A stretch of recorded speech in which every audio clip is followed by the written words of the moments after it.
We take flying across the ocean for granted nowadays, right? We can hop on a plane, go to Europe, Asia, no big deal, right? But back in the early days of aviation, this future was very hard to see. But in order to solve the problem of small, short-range flights, a man from Delaware came up with a brilliant solution, which is why we are joined by Secrets of the Eastern Shore author Jim Duffy with the story behind this wild idea, kind of, right, Jim? It is. So welcome back. Good afternoon, Katie. Great. Zeus. Great Good to see have you. you. So this story, we're talking about a seadrome. How did you find this story? All right, so do you ever get sick of the big national news these days? You know, like everybody screaming at each other Sure, and yelling at each sure. other and calling each other stupid and all that. I grew up a newspaper guy, you know, in journalism and all, so I have a newspaper morning habit, but I'm tired of that. So sometimes I just read newspapers from days gone by, right? Okay. And I go looking for things. So I went looking for Amelia Earhart landed in Hebron, Maryland in 1929. I go looking for this story, but I can't tell you that story because ... Look, a squirrel. Oh, okay, squirrel. Let's Right go. next to the story about Amelia Earhart is a story that says, Seadrome to be tested in Choptank River. And I'm like, what's a seadrome? You ever heard of a seadrome? Yeah, what is that?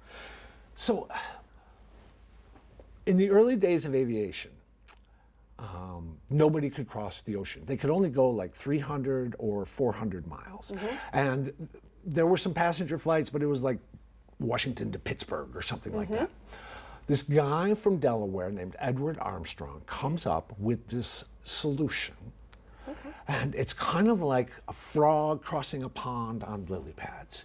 He is going to build man-made islands 400 miles apart, all the way from New York to Europe. What? Exactly. It was like an engineering marvel. It was these big steel girders down, and the girders were hollow, and this big like aircraft carrier platform on top. And the way he engineered it, it would be like it didn't matter if the waves were going, if there was a storm, it was perfectly stable up top, and this man-made island was just gonna sit in the ocean. One of the very cool ideas he had about this was, so you'd fly out 400 miles and then you'd land. And then there'd be like a refueling thing. Every stop along the way, every lily pad along the way to the ocean, he was gonna have like bars, hotels, can't you see it? Like casinos, you know, but nowadays casinos, maybe a Ferris wheel in the middle of the ocean and everything like that. Can you imagine if you had a restaurant on a seadrome in the middle of the ocean? That'd be great. I mean, Yeah, you could, exactly.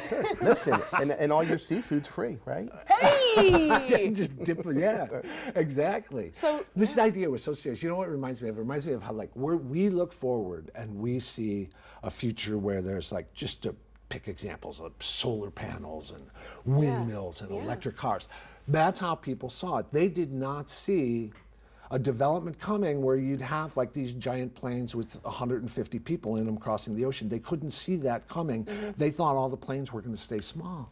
They took this idea so seriously because you're in the middle of the ocean and there's no sovereignty, you know, different countries have different laws and all that. In the middle of 22 different countries got their legislatures together, their presidents together, passed laws about what would happen if, you know, somebody drank too much and there was a fight in one of these things, like which country does the guy go to jail in or whatever else. Wow. That's how seriously they took this idea. Isn't that crazy? that is wild. So does the idea pass the test? The idea in the Choptank River, it passes with flying colors in October of 1929. That one was like, weighed like 1 ton, so it was kind of like a smaller model, and the bigger ones were gonna be like 4 football fields long. It was really, and it was an idea that everybody back then thought was the future of air travel. New York Times was covering it, Time Magazine, all the big publications, they were all covering this. Unbelievable. So, I mean, I would love to be involved in something like that, right? So, like, what happened? Where, like, you know, why can't we do it? What happened? A couple of things happened. It was hard to get money. It was October of 1929, and that's when the Great Depression happened.